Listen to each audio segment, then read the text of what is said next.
How to express boundaries without ultimatums and lovingly say no and mean it.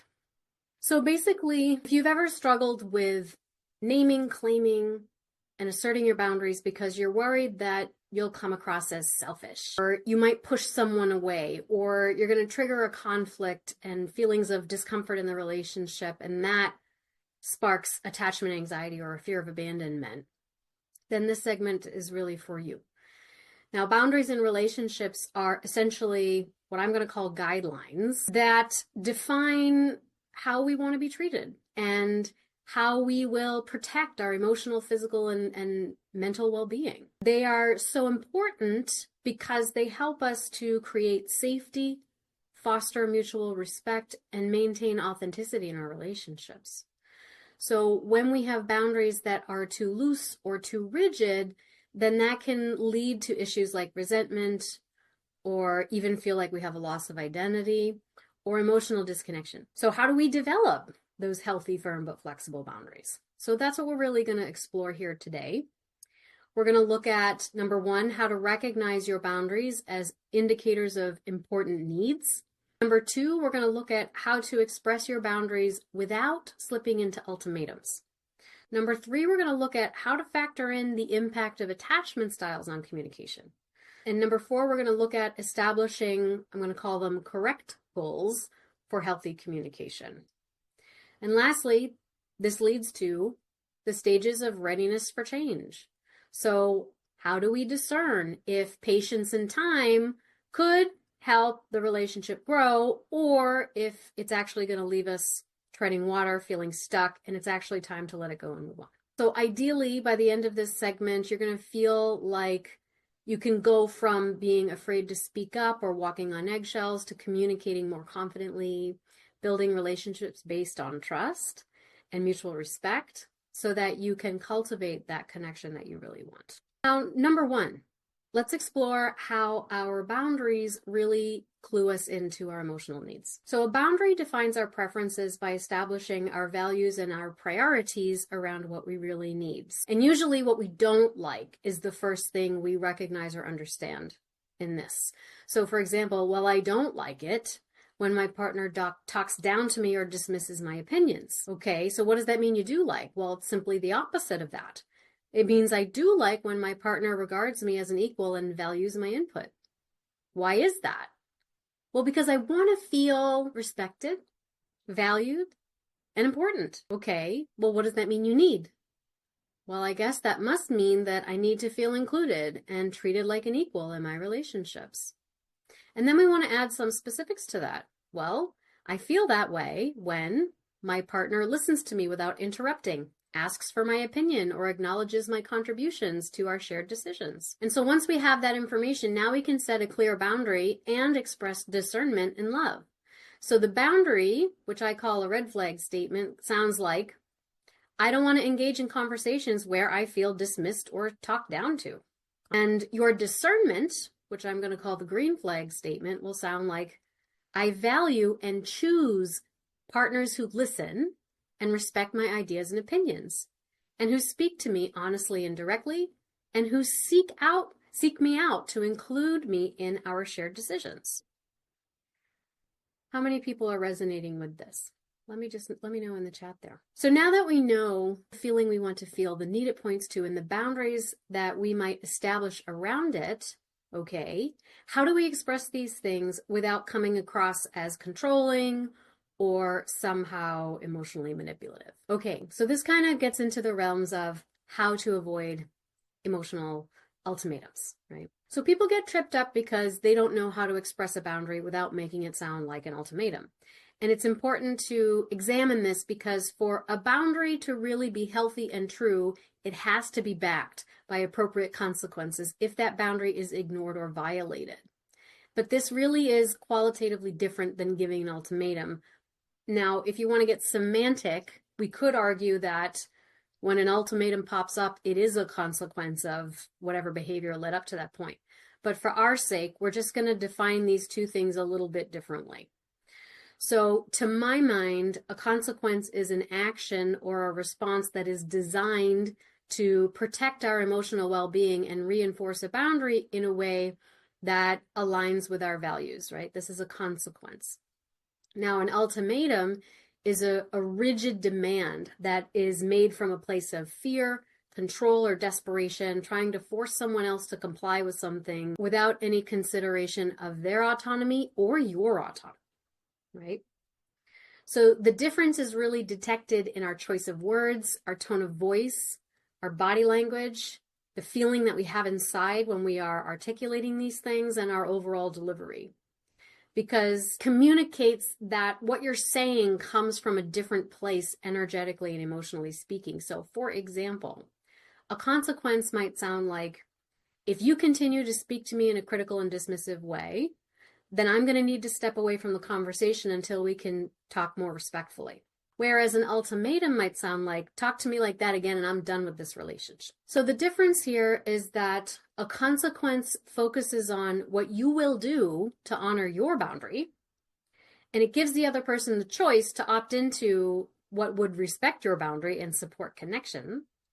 Whereas an ultimatum focuses on trying to control the other person's behavior, while at the same time allowing them to dictate how you feel and what you will do. Now, what if your partner has an insecure attachment style and they struggle with understanding, expressing, or respecting boundaries? So this is where understanding attachment dynamics can really help.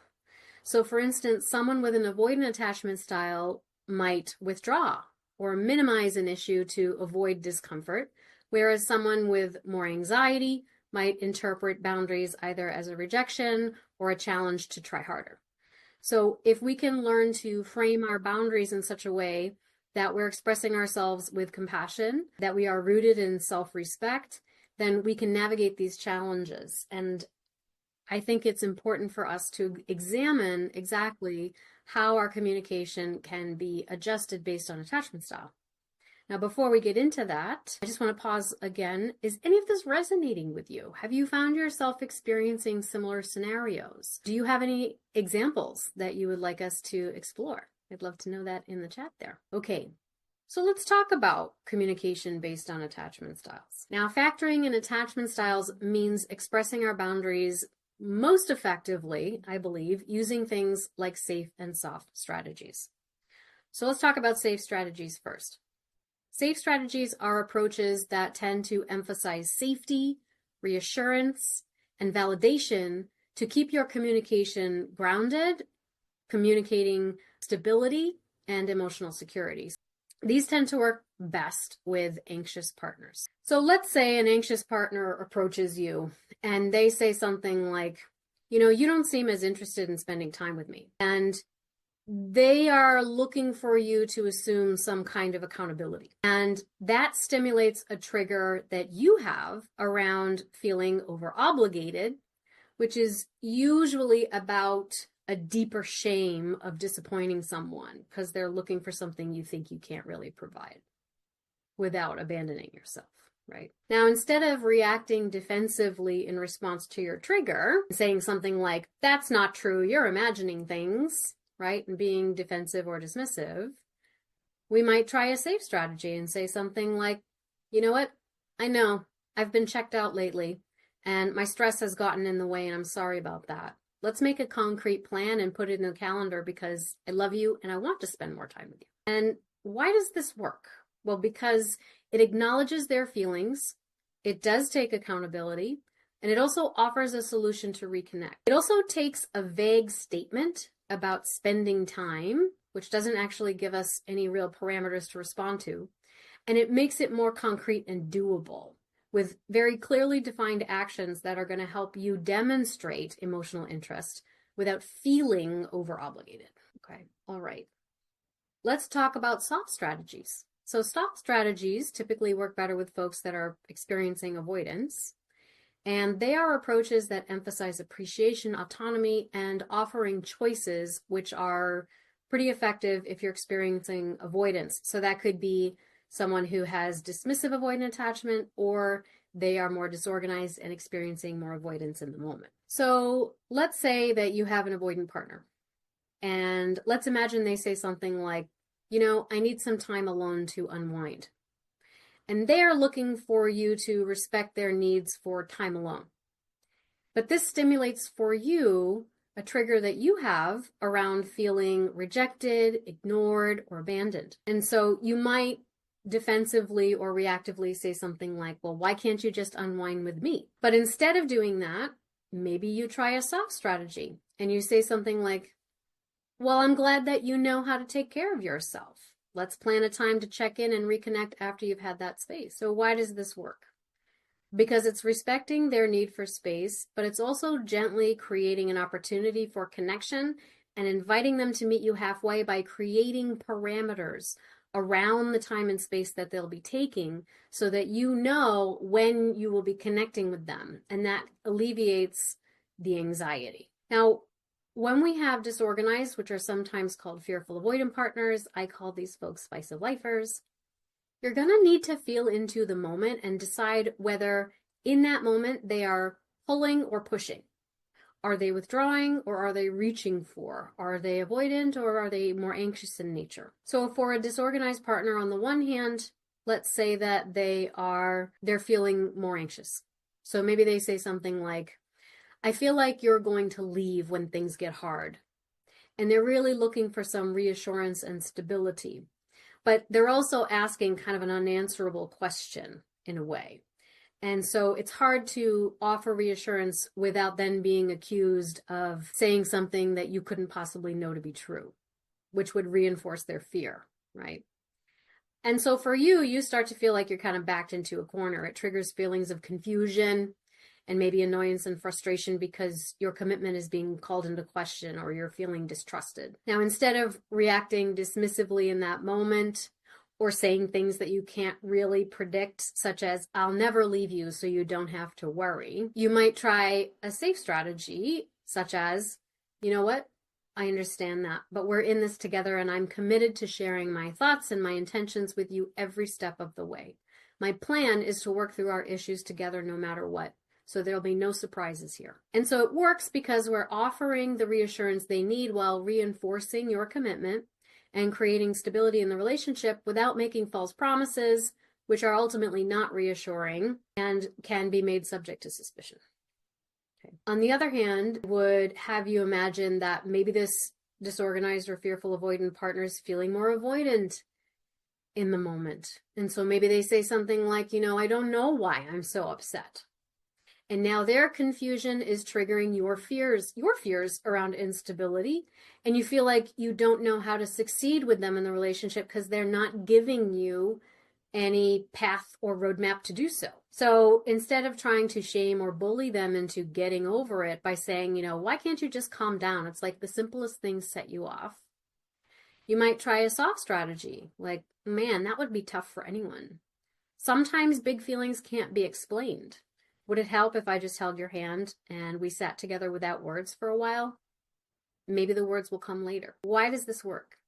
Because if they can hold your hand and stay with you amidst their upset and confusion, then you will witness them sticking around, even through difficult feelings. And they will see that you can handle their difficult feelings, which helps both of you to feel safer and to be more emotionally honest with each other. And of course, that is going to deepen the intimacy over time. Now, at this point, students usually ask me, well, but what if that doesn't work? So let's talk about healthy goals for communication and this idea of work.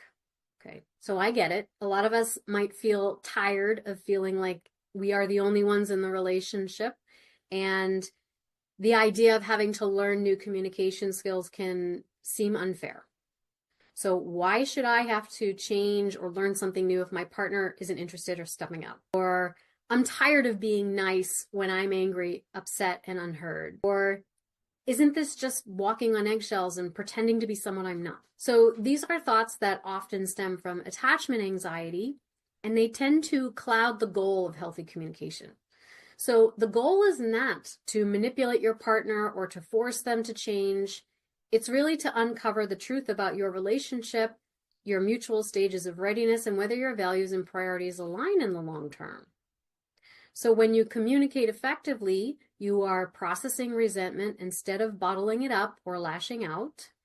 You are healing the wounds beneath your anger, and in some instances, you can inspire a partner to change, not by demanding it, but by creating a space for authentic repair, which is essentially invitation as opposed to motivation.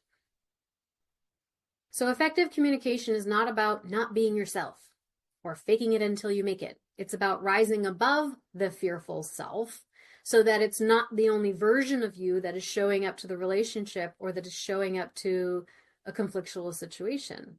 It's about giving your authentic self a little more room to breathe and to take the lead. Now, I want to add to that, saying exactly what you're thinking and feeling in the heat of the moment is not emotional honesty.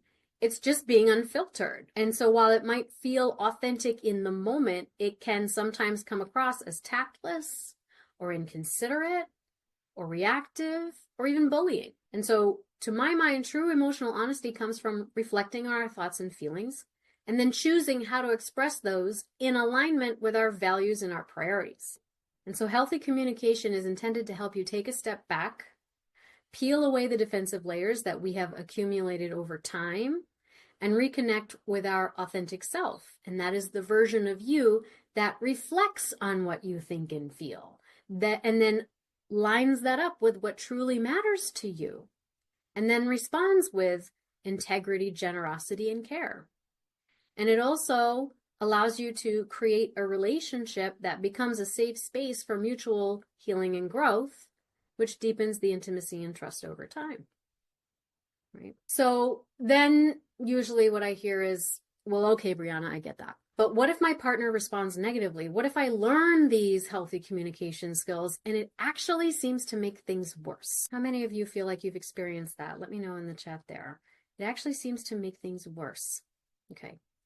So this is where we're going to talk about stages of readiness for change. So this can help you decide whether patience and time could help your relationship grow or if it's really time to move on. When you start communicating in a healthy way, your partner's responses can reveal a lot. If they respond negatively, that's really important information. For example, maybe they respond passive-aggressively, saying things like, fine, I'll do it. But then they sabotage you. Something like scheduling your kids' doctor's appointments during your busiest workday and then taking off for a business trip so you're kind of left high and dry. Or maybe they accuse you of being manipulative, saying things like, again, with your feelings, it's always about you, isn't it? You're so selfish when you're just trying to express a need. Or maybe they will threaten things like disloyalty or abandonment. Fine.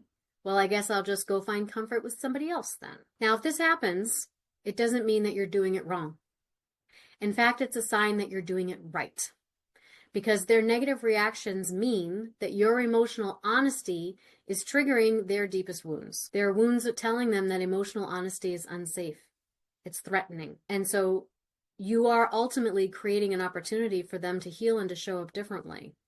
Which means now they have the choice to heal or to remain stuck. Let's talk about readiness. People tend to move through these stages of readiness. The first one being unaware. So this is when someone does not see a need for change. And it's usually not until something painful really shocks them that they are jettisoned into awareness. I call that more or less the wandering phase, moving into the exploring phase. So now they are aware, but they're unwilling. Maybe they see the issue, but they're not ready, or they are unwilling, or they are refusing to act on it. Then we have aware and willing to make plans.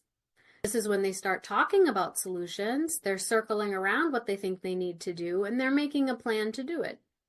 And then there is aware and taking action on those plans, right? They are following through with those plans, and they are doing it consistently to maintain the rewards of those actions that they are taking. Which stage do you think actually leads to change when they're taking action on those plans and following through with them? Now, if someone is starting to talk about solutions and they're making plans, you can give them a little grace, right? Maybe there is a window there for patience. But then if they go about sabotaging those plans and you find yourself caught in a cycle, then they're not actually making plans or taking action on solutions. They're still stuck in aware but unwilling. And they're just trying to keep you around because they're just not ready to be without you yet. But they're not ready to do what it would take to grow the relationship. So what do? In that case, you have to focus on your own growth. Because again, waiting for someone who won't change means you're not ready for change either. And that can be really hard. When we want to share spiritual growth with our partners, and it's painful to watch them just give in to their wounding. But again, change only happens when the rewards of love and the benefits of growing finally outweigh the risks of emotional vulnerability. And if your partner isn't ready, you cannot force them, and nor should you. Because when you try to force someone to change, it makes it impossible to trust their love or their commitment. You can't force it. However, sometimes planting the seed and giving it a little time to grow, watering it and nurturing it over time can help. But how do you know when is enough time? How do you know if the relationship is really stuck? So number one, they only respond when it's on their terms, and that they always have to be the one in the power position, which leaves you feeling undervalued and like you're always chasing them down. Secondly, they will avoid conversations about the state of the relationship. When they're dodging these kinds of conversations, they're not really invested in what it would take to have an evolving and developing long-term connection with you. Number three, they never make plans, whether it is small dates or big commitments. They avoid making plans, initiating plans. If you're going to do some activities together, you're always the one kind of driving the event. And this is about shared time as well, right? They're not sharing time with you. Whatever the reasons might be, as sympathetic as those reasons might be, it's not enough to sustain a long-term relationship. And if that's what you want to find a partner who wants to make plans with you, will initiate with you, and wants to share their time with you. Number four, they avoid conflict. When we avoid conflicts, it's going to keep the relationship feeling shallow. So maybe they're there with you and they don't have no intention of leaving you, but you feel as though there is a veil between you. It's as if you are lonelier when you are together than when you are apart. And so it leaves your needs feeling unheard, and the relationship as a result becomes emotionally unsafe. This is when we start walking on eggshells, right? And it's impossible to be able to grow and expand in that situation because the rug feels like it's always going to be pulled out from underneath you. So you're going to have to let that go and find someone that can have those tough conversations, because that's how intimacy develops. And lastly, number five, there's just this like pervasive feeling that you have to convince them to choose you. But love is about mutual effort, not proving your worth. Now, I know it's hard to let go, especially if there is attachment anxiety at play. But letting them walk their path is not only an act of self-love, but it's also a way of loving them unconditionally for where they are at, and allowing yourself to grieve and honor the part of you that wants to cling. That's all part of the healing process. So if this has resonated with you and you'd like to learn more about communication based on attachment styles, we will include a link to the replay in and around the replay of this video. Check out the course, The Courageous Communicator. It's really for folks that are seeking healthy, honest communication, and they want to avoid repeating unhealthy cycles in their relationships, right? So there will be more details available through that link. So I want to just kind of bring this all together, wrap this up with some final thoughts and summary. So let's bring it back to the original question. How do you set boundaries without making it sound like an ultimatum? Boundaries are really not about controlling other people. They're about defining what we need to feel safe, love, and respected in our relationships. And when we honor our boundaries, we allow others to know us in our truest form. Okay. And so throughout this segment, we really looked at 6 key subtopics to help us navigate this. So first, we learned that boundaries reflect our values, our preferences, and our emotional needs. And when we're clear about our boundaries, we can identify things like red flags, as well as improve our discernment with green flags in relationships. Secondly, we looked at the differences between consequences and ultimatums, emphasizing that boundaries are intended to respect our well-being without trying to control others and should be backed by appropriate consequences. Then we looked at using safe and soft strategies based on attachment style. If we can tweak our language specific to the wounds of those attachment styles, our language can land better and our meaning can be more effectively communicated, creating opportunities for growth, even in catalytic relationships. Number 4, communication is not about manipulating a partner to change. Our goal with healthy communication is about uncovering the truth of our relationships and whether our values and priorities do line up. And number 5, what if it doesn't work? Well, we broke down the stages of readiness, and that's going to help us discern whether our partner is ready and capable of growth, or if their behavior is suggesting it's time for us to move on. And lastly, whether it is ignoring text messages or avoiding tough conversations, we talked about some of the signs that indicate the relationship is unlikely to evolve in its current state, and it is time to move on. Woo! So thank you to those of you that were able to stick with me and attend. If this resonates with you, again, I'd love you to type a little note or feedback in the chat there. I'd love to know if it is landing with you, and also we can create more content around this in the future. Also, remember to subscribe and ring the bell for notifications. I put out videos once a week and I wouldn't want you to miss out.